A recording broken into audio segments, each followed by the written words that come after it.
They say you'll remember where you were the moment your world changes.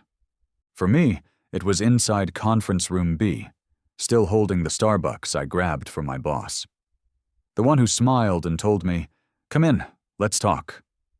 15 minutes later, I was standing in the parking lot, jobless, stunned, and watching my badge sink into a storm drain like it belonged there. Before we dive in, where are you listening from, and what time is it for you right now? Drop a comment below. I read everyone. I arrived early today. Also, if you're into stories about career betrayals, personal wins, and quiet revenge, hit that subscribe button. You won't regret it. My name is Derek Miles. I'm 32, relentless when it comes to results, and I led my division to a record-breaking quarter, right before I got blindsided by the man I thought was my mentor. 3 months ago, I was the golden boy, regional sales manager for Everon Tech, fast-growing SaaS company with more buzzwords than brains at the top. I didn't just meet my quota, I tripled it. My team? Highest retention rate in the company. I worked 14-hour days, answered Slack at 2 a.m., and didn't take a real vacation in 4 years. All for a boss who used to say, "Nobody fires the Rainmaker," until he did. His name's Preston Bellamy, Vice President of Sales, wears cufflinks with his initials and calls himself a visionary. To be fair, Preston did have vision, mostly of himself, in the mirror, after stealing credit for everyone else's work. So here's what went down. It was the last Friday of Q3. I'd just closed a 6-figure deal with a European client who ghosted us months ago, revived it from the dead, got it signed, sealed, and implemented in 2 weeks. That contract alone bumped us over the Q3 goal company-wide. I walked into HQ that morning to applause. Preston did this cheesy thing where he rang a bell and made us gather around like we were on the floor of the New York Stock Exchange. He rang it twice, once for the win, once in honor of the team's future. Should have known that second one meant something else. After the bell, he pulled me aside and said, "Derek, let's do a quick sync." I followed him to Conference Room B. He sat down, looked tired, almost regretful. "This isn't easy," he started, "but the board has made some restructuring decisions. Your position's being eliminated, effective immediately." I blinked. "What are you talking about? I literally just broke the quarterly record." He avoided eye contact. "It's not about performance, it's alignment, fit. Leadership thinks we need fresh energy." Fresh energy? I had energized the entire damn org for 2 years straight. I leaned forward. "Who's replacing me?" He hesitated. That split-second pause that told me everything. Then he said it. Tyler. Tyler, his nephew, a 26-year-old legacy hire who couldn't sell a heater in a blizzard. The guy who used to shadow me on calls and once asked what a conversion rate was. That Tyler. I stood up. My mouth was dry. "So, this was the plan all along?" He shrugged like it pained him. "It's not personal." It was entirely personal. He handed me an envelope. "There's a small severance, and look, I can give you a recommendation if you want." I took the envelope, didn't even open it. My hands were shaking. Not from fear, from fury. I had made this man look good. I'd protected him from exposure more times than I could count, and he tossed me aside for family. But what he didn't know, what he couldn't possibly know, was that I'd been working on something behind the scenes, something big, and I wasn't about to let him walk away clean. I didn't go home after I got fired. I drove. No music, just the sound of tires humming and my brain burning. I must have passed 4 exits before I even noticed I was on the interstate. That severance envelope sat on the passenger seat like an insult in paper form. I didn't open it. I already knew what would be inside. 3 weeks' pay, a confidentiality clause, and probably a legally padded punch to the gut. But here's the thing. Preston thought he was ending my career. He had no idea I'd already started building my own escape route. 2 months earlier, I'd had dinner with an old client-turned-friend, Jennifer Cow, COO of a rising tech startup called Solstice Metrics. She'd been quietly recruiting me for weeks. "Everon's gonna burn out," she told me over cocktails. "All heat, no engine. When it does, come build something that matters." I laughed it off at the time, said I was loyal, said I owed the team, but I didn't delete her offer. And right after Preston pulled his little stunt, I pulled into a Target parking lot, sat in the car, and called her. She picked up on the second ring. "You ready to leave the Titanic?" "Just got pushed off the deck," I said. "You still have room on the life raft?" She didn't miss a beat. "We start Monday." I didn't tell anyone. Not yet. First, I needed to see how far the rot at Everon went. Over the next 2 days, I played it quiet. Packed my desk, gave my team the scripted "it's been a pleasure" line. Tyler had already moved into my office, still smelled like my cologne, which somehow made it worse. I watched him fumble through meetings, get names wrong, talk over people, repeat things I'd said in past all-hands meetings like they were his own thoughts. Some of my junior reps looked at me like they knew something was off. They didn't know the half of it. On the last day, I requested an exit interview with HR.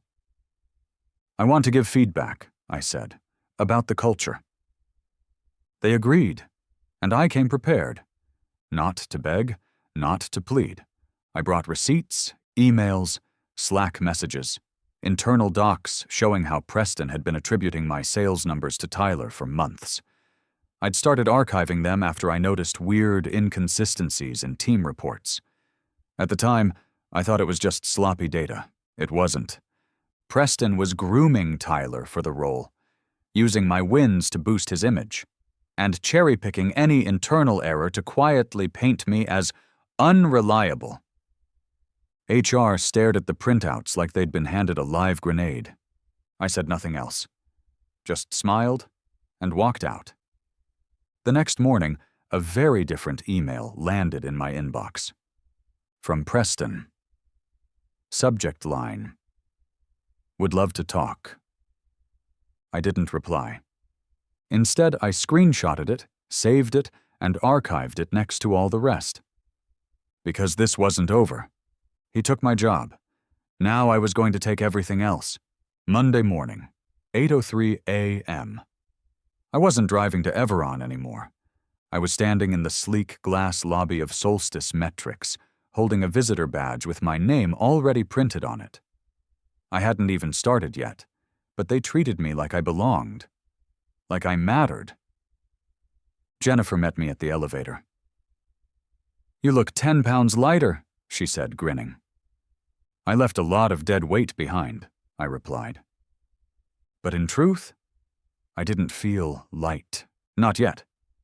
Because while I was stepping into something better, I couldn't stop thinking about what Preston was still doing, unchecked, smiling in meetings, probably calling my clients, still coasting on my numbers, and worst of all, playing the good guy while I was the one who couldn't align. Number not yet. I wasn't done. I threw myself into the new role, Director of Enterprise Strategy. Solstice was smaller but smarter. No ego-driven bloat, no legacy politics, just data, talent, and a clear mission. And Jennifer? She gave me space, but she also handed me a list of companies they'd been trying to break into for months. "You crack even one of these," she said. "You'll change our growth trajectory." I recognized 3 names instantly. They were clients I'd personally closed at Everon, accounts I had nurtured from cold outreach to long-term loyalty. I messaged one of my old contacts that same day, Gabe, VP of Ops at Minerva Labs. Subject: "Still solving the same headaches?" He called me within the hour. "You're not at Everon anymore?" he asked, surprised. "Nope," I said, "and neither should you be." 2 weeks later, Minerva signed with Solstice. Full migration 3-year deal. Not just a win, a statement. Gabe's last words on the call? Everon lost the only guy we trusted. Meanwhile, the Everon rumor mill was heating up. I got a message from Marissa, a senior rep who used to be on my team. Hey, weird question, but did you choose to leave? Tyler's been saying you were burned out, and that you left to prioritize mental clarity. Everyone's confused. That smug little narrative. I could hear Preston coaching it into him, classic misdirection. But I didn't respond. Not yet. My silence wasn't weakness, it was strategy. Because as Solstice grew, and Everon began to notice, I knew they'd come sniffing around again. And then I'd show them just how much damage a quiet man with a long memory could do. But first, I had one more message to send. It was short. Director. And I sent it from my new company email. Subject: Whistleblower submission. Internal falsification and nepotism documentation attached. There's a unique kind of quiet after you hit send on an email that could set your entire past on fire. No alarm goes off. No explosion. Just silence. But I knew the fuse was lit. The email to Everon's board included everything: screenshots of Preston inflating Tyler's performance by attributing my numbers to him. Time-stamped sales reports before and after edits. Slack threads where Preston outright instructed ops to route credit upward. And a lovely timeline comparing the moment I broke our quarterly record to the exact day my job was eliminated. No commentary, no emotion, just facts and attachments. I didn't want to rant. I wanted results. 3 days passed. Then came the ping. Subject: Whistleblower submission. Request for confidential call. An executive board member, not one I'd ever met personally, asked if I was available for a discreet conversation. We scheduled a Zoom. She looked tired. The kind of tired that comes from reading too much truth too fast.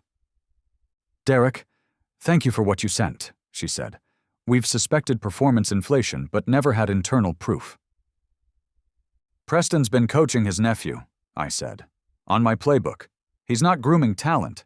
He's covering incompetence with borrowed achievements. She nodded. We're auditing the Q3 numbers now. I can't share outcomes yet, but your documentation changes things. I ended the call with one sentence. You don't need to give me my job back. Just make sure no one else loses theirs to nepotism. By week's end, the cracks were showing. Marissa texted again. Tyler's been asked to take leave. No one's saying why. Preston's not talking. Something's happening. Oh, something was definitely happening. And Solstice was thriving in the meantime. That first client, Minerva Labs, turned out they were the domino. Once they switched to us, others followed. Tech buyers talk, especially when someone jumps ship and saves 30% with better service. In a month, I pulled in 4 of Everon's former clients, each one with a higher lifetime value than the last. We didn't poach, we simply performed. But the real moment, the one that sent a chill through me, came on a random Thursday night. I got a LinkedIn message from someone I hadn't heard from in over a year. Roger Lefferts, Everon's former chief strategy officer, the man who mentored Preston before retiring early. Heard what happened, not surprised. Proud of how you're handling it. If you're open to it, I've been thinking about getting back in the game. Wait, what? The man who taught Preston everything, the real architect behind the original sales framework, was watching me now? I stared at that message for a full minute. I could feel it in my gut. The tides were shifting. And Preston? He was about to realize what it feels like to be on the other side of a well-executed strategy. By the time the internal audit wrapped up, I didn't even need insider updates to know what happened. I could feel it in the way Preston disappeared from Everon's LinkedIn posts, in the way Tyler's profile quietly shifted from sales director to open to work. And in the email I got from an anonymous tip address. Internal source. Preston is being repositioned externally. Quiet exit. NDA in play. But the board saw your docs. Repositioned externally. That's corporate for, we're firing you but politely so you won't sue. Poetic, really. He fired me with a smile and an envelope. Now it was his turn to pack a box and pretend it was a promotion. Meanwhile, Solstice was exploding. Jennifer pulled me aside in week 6 and said, "You realize you've brought in more revenue this quarter than we projected for the entire year, right?" We didn't need a bell to celebrate. We had momentum. Real, earned, bulletproof momentum. And then came the invite. Tech Bridge Summit. Panel on Sales Innovation in Emerging Markets. Guess who was listed as a former panelist and now replaced? Preston Bellamy. Guess who was asked to take his slot? Yours truly. The irony didn't escape me.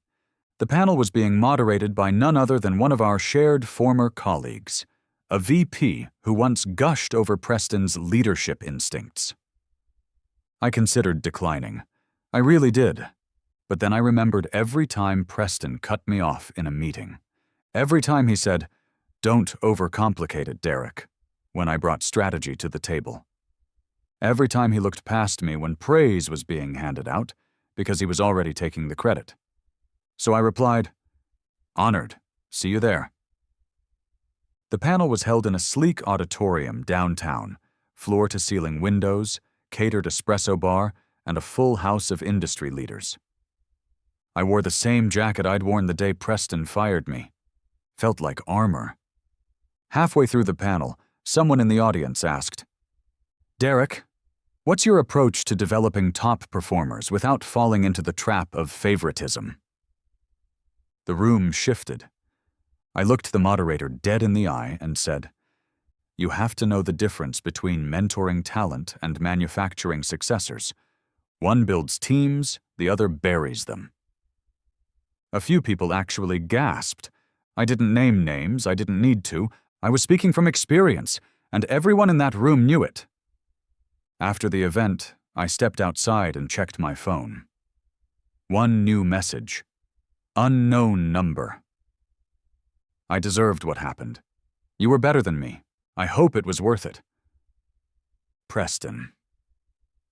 I stared at it for a second, then locked my phone. No response. He finally said something honest, and for once I didn't have anything left to say, because I wasn't chasing revenge anymore. I was building something, and I wasn't finished yet. 6 months after the day Preston fired me, I found myself standing in the very office where he once gave me that smug, scripted goodbye speech. Except now, it wasn't Everon's office. It was Solstice's new West Coast HQ. We'd acquired one of Everon's flailing spin-off products, a botched analytics tool they tried to overhype and underdeliver. Jennifer negotiated the deal. I just had to greenlight the team. Still, stepping into that space was surreal. Same skyline, same marble floors. But the energy? Different. Real. Earned. We didn't steal what Everon had. We built what they never understood. In those 6 months, we'd tripled revenue. I led negotiations that landed us 2 Fortune 500 clients, one of which had specifically cited better leadership integrity as their reason for leaving Everon. Jennifer promoted me to Vice President of Strategic Growth. Roger Lefferts, Preston's old mentor, officially joined our advisory board. He said watching our rise felt like watching the sequel to a movie where the villain finally gets what's coming. And Marissa?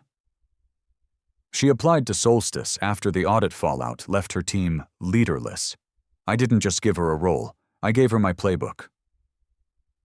"I've read this before. she said, smiling as she held the training document. Yeah, I said, but this time you'll get the credit. The final thread came one rainy Tuesday morning. I got an alert. Preston updated his LinkedIn. Independent sales consultant, helping companies rebuild winning cultures. I nearly laughed out loud. He'd gone freelance. No more corner office, no more power suits and private boardroom nods. Just a guy with a ring light trying to rebuild a version of himself that had never existed to begin with. And the kicker? He'd endorsed me for leadership strategy. Maybe it was a twisted peace offering. Maybe it was guilt. Or maybe, deep down, he finally understood who had been doing the real work all along. Either way, I let it be, because I didn't need to bury him. He'd done that himself, with every lie, every shortcut, every time he bet on image instead of integrity. This isn't a story about a guy who got fired and made a comeback. It's about a guy who never should have had to. It's about what happens when you bet on yourself. And win quietly, not with anger, not with a takedown speech, but with results no one can fake. So if you're reading this and you've been underestimated, good. Let them. Let them talk. Let them dismiss you. Then go build something so strong they can't even pretend it was luck. Because one day, someone will look at your work and realize they fired the wrong damn person.